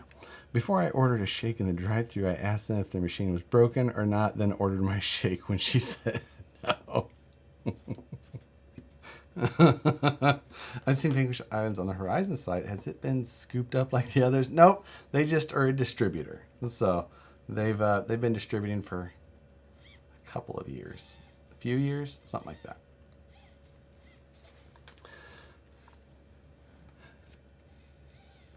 That happens to that happens to be how many calories are in a McFlurry. Listen, don't make me sad like that. I like McFlurries. Oh, it's a hard choice though between Oreo and M&M, but I'm pretty sure it's gonna be an M&M. There's the small ones, makes it even better. Their scale. Okay. Well, we're not gonna get much else accomplished tonight. Tonight is one of those things we're gonna just answer some questions and whatnot. But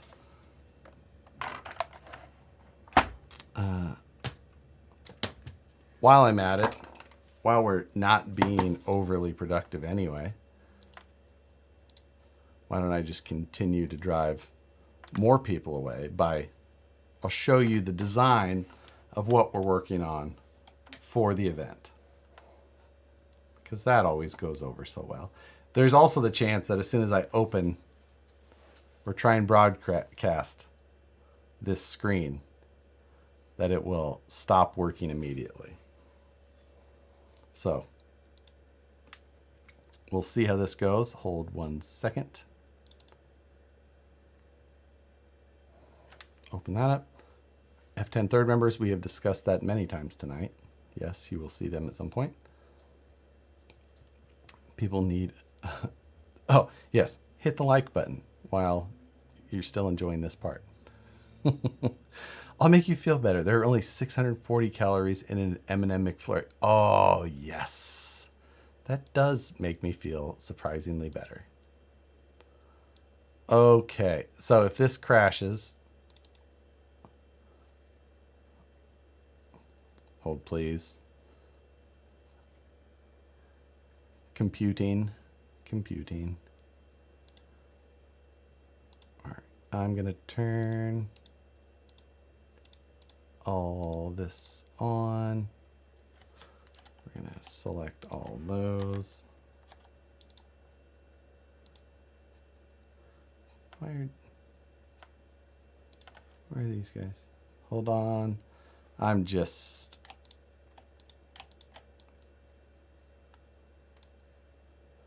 moving one thing around, and then I can, there we go. Is it worth running 1.9 in Ultra? Absolutely. That's a good class. And can be a class that's a little bit more, or a little bit easier to keep up with. Because a lot of the real fast guys are running the 2.2s. So if you run the 1.9, I'm just saying, sometimes a little bit easier to keep.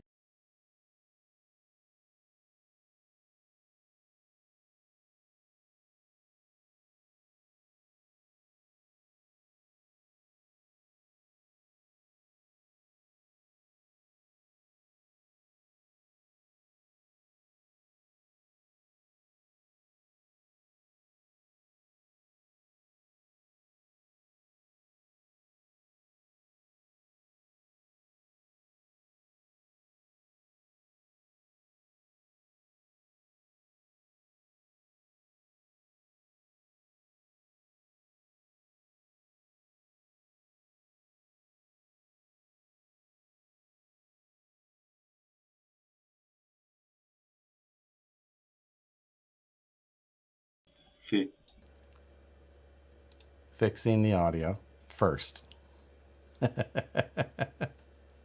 My bad.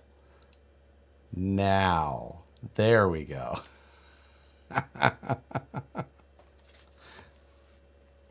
See, NVIDIA broadcast, exactly. That was our failure. So we'll make this large enough where you can see all of that. But this is what we've got going on here. My design for it, laid over top of the 3D scan of the chassis data. Now I've got the chassis, I've got that scan data simplified down, so it's rough, but in the end, it's just giving me what I need to see. You know, I've got it cut down there so that I didn't have a bunch of extra stuff that I didn't need in place. You can see that I've got all these laser cut parts. What I didn't feel like doing was welding in all of the little body nuts everywhere to, you know, attach panels to and all that.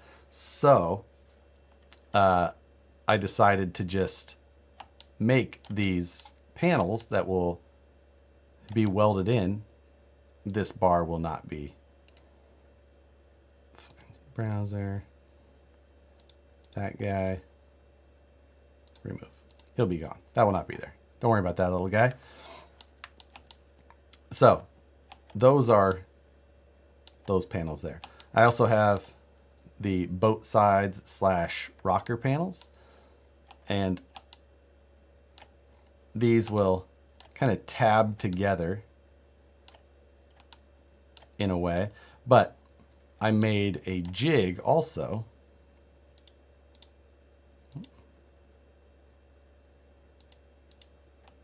Turn those off.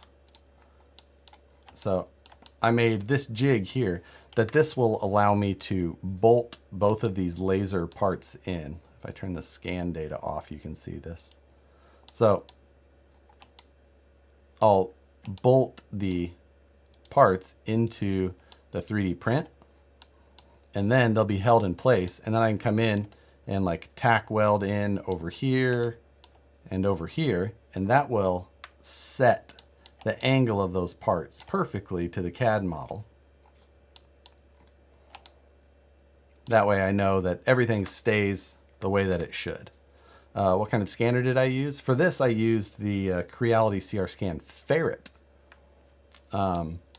which is their most inexpensive scanner that they've released to date. I like it. I've got the Lizard as well, which is a little bit nicer, but still.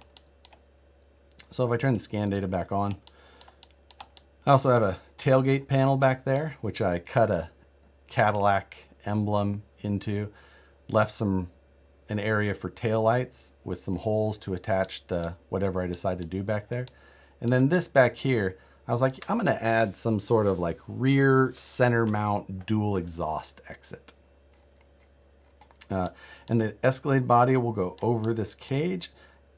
Yes and no. So do I have the, I don't have the body in here, but I'll be using just the front clip. And if I go, I can go to this file.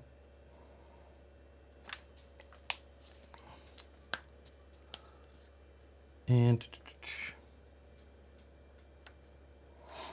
so in this file here, I've got that. So this was the scan data from the Escalade body that I had previously. And I've already trimmed this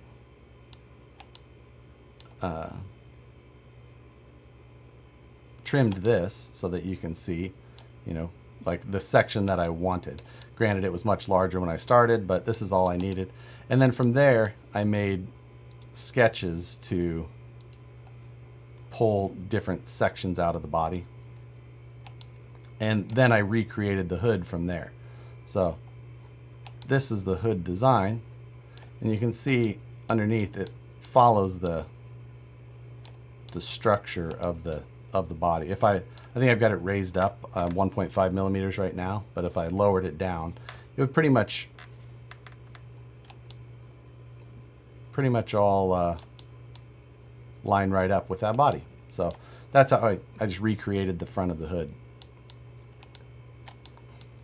And yeah, so that's the hood. It'll have inner panels. The panels go in and around, you know, follow like inner fender wells and all that kind of stuff. But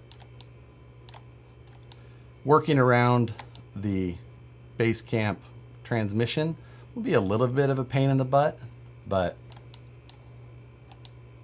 it won't be the worst. So that is what we're working with. Yeah, there you go.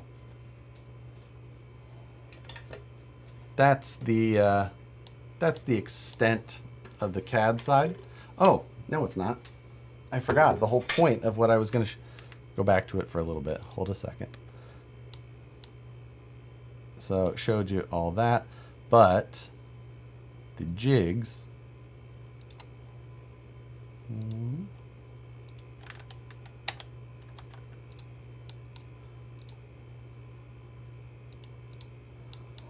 So you can see this is how I've created all of those jigs. They're based on the center line of everything. Go from there, same with that. There's a little bit of a tolerance created in. It's about 1/4 of a millimeter from the overall diameter. It all follows. Now there's these green ones there in the middle, and those are what are going to be the assembly jigs in the end. So once all of those have been turned off, I'll have these green sections in the center, and that will hold all of the tubes in the proper position, and there won't be anything around the joint, so I can match everything up and then we can weld it together at those points. And that'll be pretty much the case everywhere. And as long as it was all made to my bend templates, it will all be made perfectly. And then all of my laser cut parts will fit perfectly. Wait. Cage on the inside? Cage is like, I want to be cool. Yes, cages belong on the inside of bodies. Cages on the outside of the bodies are ridiculous. Exo cages, terrible. I do not stand for exo cages. This will not stand. No exo cages.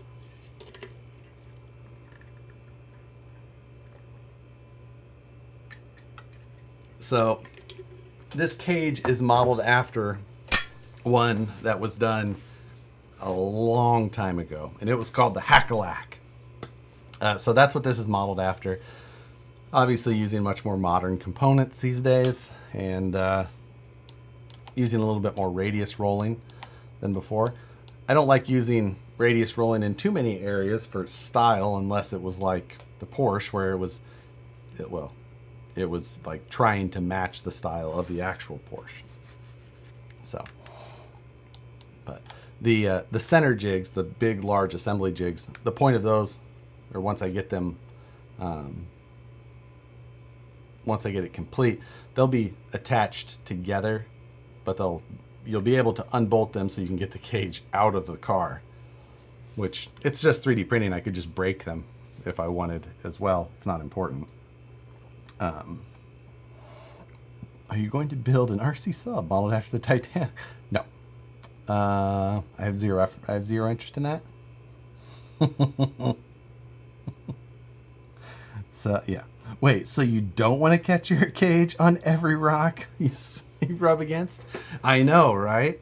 One of my other pet peeves with cages is when people do the side to side A pillar and B pillar, because you get that radius, and then the bars will go front, between them, which leaves these catch points right at those intersections. Like, nope, You got to have your A pillar go up and curve back, and your B pillar tie into it so that when it lands up against something, it slides back. That came from the full-size world of cages. So that was something I didn't really know until I was working with some buddies in the full-size rock crawling world. I'm like, oh yeah, okay, I get that. That's why I always see the windshield hoop one, the roll bar hoop one. It's just like super old school style. Like if you're going for an old school period correct, I get it. Also, friendly reminder that you have less than a month to finish it. Dawson, I don't need your negativity in this string. I have high hopes that, well, I've got all my bend and cut templates done. Those are all printed. My hope is that I finish the assembly jigs tonight. And then I'll set those to print, and those will be done overnight. I have the comp tomorrow, but as soon as I'm done from that, I'm back here and I'm building. Depending on how some of this stuff goes, I could have this cage like damn near done Sunday. I think. We'll see. I'm just saying. I'm not saying, but I'm saying. It's a possibility this cage is nearly done Sunday. And then it's just all the other stuff that I'll spend way too freaking long on. There you go. That's a bold prediction. What's going on, Jonathan Scholl?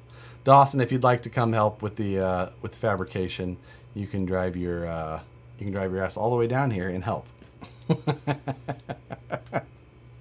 Don't worry, I'm in the same boat, but I have leaf springs involved. Oh, Dawson, you got to read the Axialfest rules. Leaf springs were banned this year. Sorry. So yeah, they said no terrible suspension. So not allowed. You'll be kicked out at the door. I suppose they'd let leaf springs in. I don't know why. But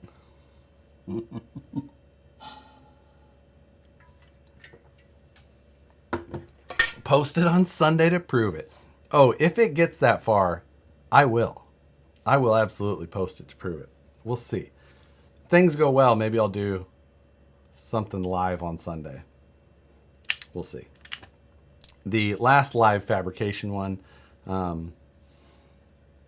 didn't, like, it went pretty well. It wasn't crazy though.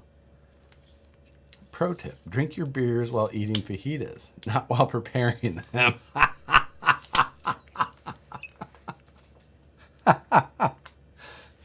You've got more than 700 hours left. See, this is the type of optimism that we need in here.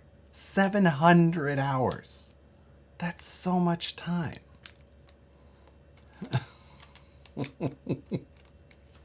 I appreciate this type of thing. I don't even know why I'm doing it in the first place, but I'll give it a shot. See how bad they are. I'll give you all the money in my pocket. Oh my God. So, we'll see. Hello, wife. Wife has joined. It's probably her bedtime, and she's just like, I'm going to jump on there, and then I can say goodnight, and then I can go to bed, rather than having to try and stay up for another hour and 5 minutes. I'm going to bed. See? I knew it. Knew exactly what she was doing, because she did not text, but she knew I would be on live stream. There you go. Hi, Nicole. Good night, Nicole. That it all plans out just fine. Is my Yeti XL legal for Axialfest? Yes, it is. because it is an axial. So you're perfect. You're encouraged to bring it. You'll probably be given some sort of reward for it. I do need to get my SCX6 repaired as well. A couple little things that got to get done to that. But the SCX6 is a blast at Axialfest. So I need to have it ready for the trail ride. I've got the new servo for it here. That needs to get dropped in. So yeah.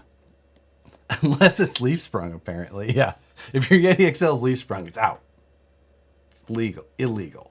Immediately. I like you the biggins.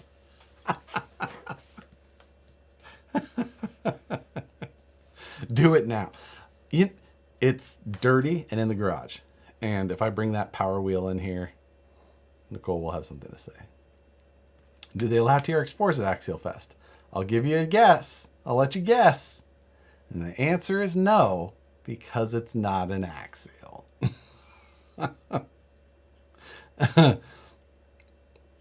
Yeah. Working on making a copy of my honcho bed out of 1/4-inch steel tube. Not sure whether the TIG weld or braze. I mean, I would always TIG weld if you got it. At least tack it with a TIG weld. Because then you can braze without having to worry about holding things together. So at the bare minimum, tack it with a TIG and then braze it. Otherwise, just TIG the whole thing. Leaf sprung, straight to jail. Right to jail, right away. Speeding, right to jail. The motor is bigger than the one in the power wheel. Screw you guys, I'm going to run my SCX24. Well, I guess I won't bring my leaf sprung EXO then.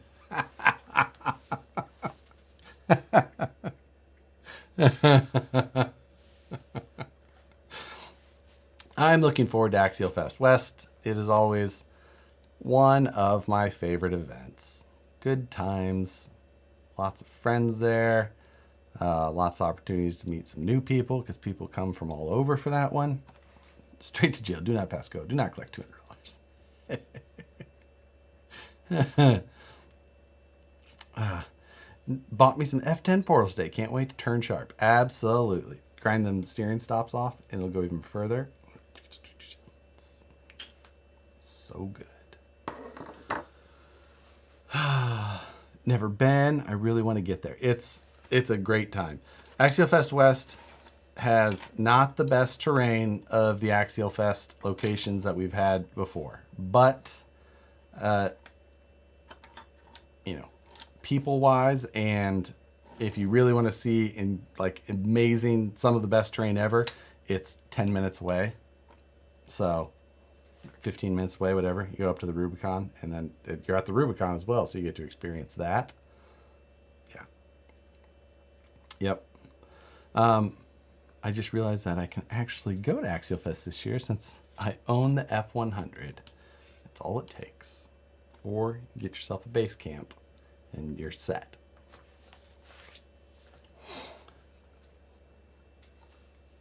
Your opinion on leaf springs on leaf spring overload springs? Thinking my TRX10 might need some help. I mean, you can, or you can get firmer springs from somewhere. But yeah, I mean, you could. It's just a lot of work to go through for that, especially on a multi-axle setup when you got to try and make perches that would span. It's just an odd choice, especially if you're trying to keep suspension articulation. Yeah. Probably going to drive the truck I'm building for Tony. Yeah.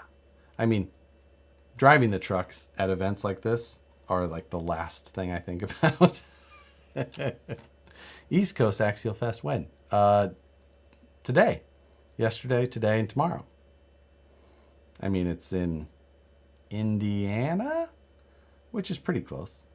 So, what did this Ripper sell for originally? It was $18.99, and that didn't include the SCX chassis, axles, transmission, wheels, tires, interior, things like that.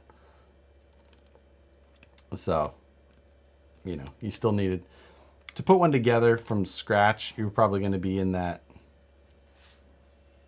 especially with electronics, things like that. You're probably going to be close to $2,500.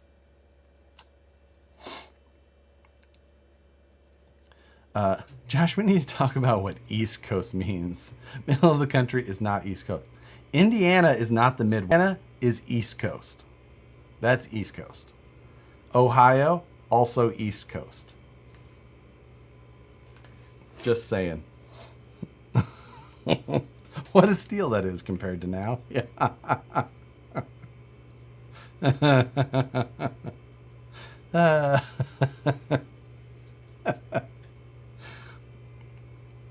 Yeah. Night, Phoenix. Gonna go drink and watch my eyelids. Yeah. Have fun with that. I gotta get a McFlurry here before long. I wonder if Nicole's still watching. Dropping more frames. What is going on? Oh. Ohio is its own country. I'm East Coast, man. Indiana is so far, I didn't even remember it was a state.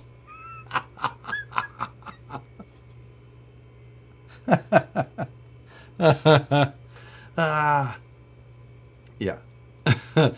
What do you think of the RC channels that have blown up recently building SCX24s and TRX stands with crazy, super crazy flex? The small scale stuff is just not something I just don't care. Like, they're okay. Like a fun distraction or something, but I'm just not into them. Not into them in the same way. The AX24 is my favorite one of the SCX24 line, and I like the four-wheel steer. It's fun. And the TRX4M is probably my favorite small-scale truck in general. I just think the build quality on it is super cool. But they're just not something I focus on that much. Indiana is 700 miles from here. Okay. That's not that bad. Not that bad at all. California is like 5 states tall.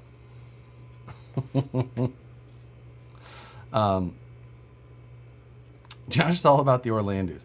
If someone gave me an Orlando tonight, I would put it on this bench and hit it with a hammer. If I got the choice between you either get to build this and then be a fantastic human being and give it to a child who would love it forever, or you cannot be frustrated and hit it with a hammer, I would be a terrible person and hit it with a hammer instead.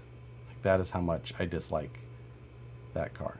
You go up to an SCX24 and I'm like, okay, I can work on this for a little bit.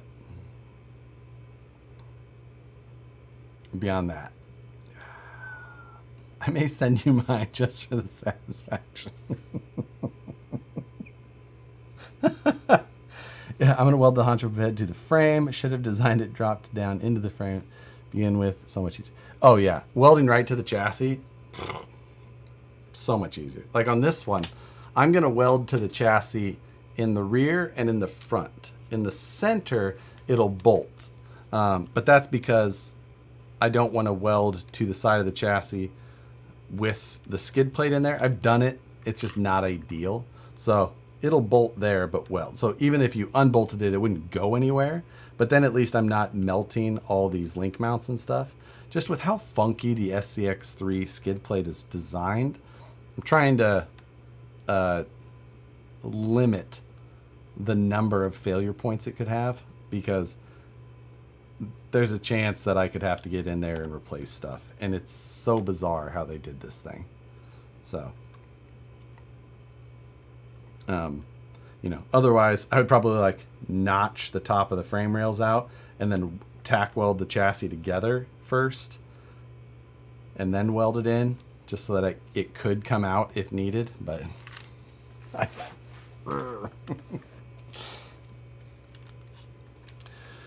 would it be a bad idea to leave it in there if it was aluminum? No, I mean, it wouldn't. it would be fine. I just would rather not have an aluminum skid plate. I use the SMS tabs on the front and rear bumpers so I can unbolt either the front or rear in clamshell. Well, that's because you put the cage on the wrong side of all your trucks, and you have to worry about that. If you built them with the cage where they were supposed to be, Pablo, it wouldn't be a concern. And yeah, I've also tabbed them all the way around, but for a buggy like this, weld it right on. Just weld it right on.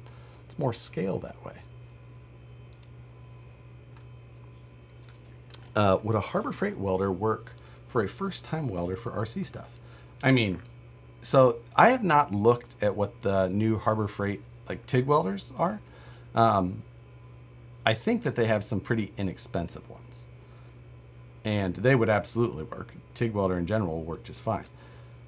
Now they have like the really inexpensive flux core wire welders that are like 99 bucks.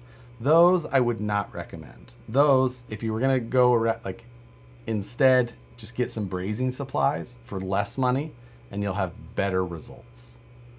So like I wouldn't recommend a MIG welder for RC stuff. It can be helpful in certain application. MIG is ugly and the joints don't look that great. It takes a lot of grinding to make stuff look okay. Like I have a MIG welder, but at this point, it's never something I bust out for RC work.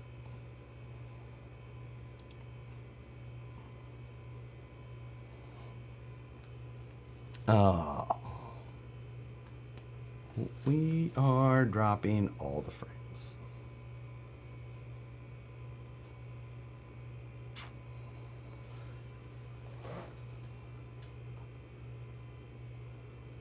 Hold, please.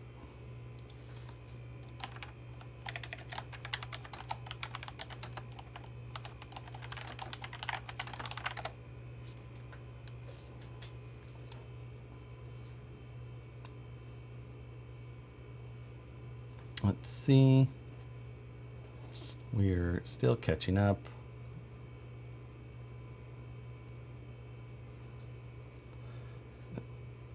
Your frames are on the floor. I thought it was my phone.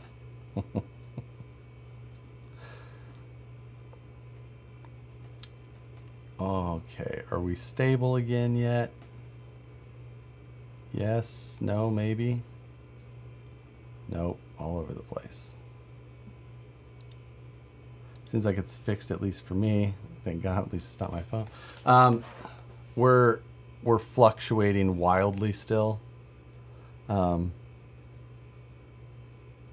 we're almost back. There, we're back in the green. We're gonna kind of move towards wrapping this thing up because YouTube is just a cluster tonight with this. Long story not so long. If you're gonna buy welding equipment for RC, either buy brazing equipment, stay cheap for a while. Otherwise, save up for a TIG.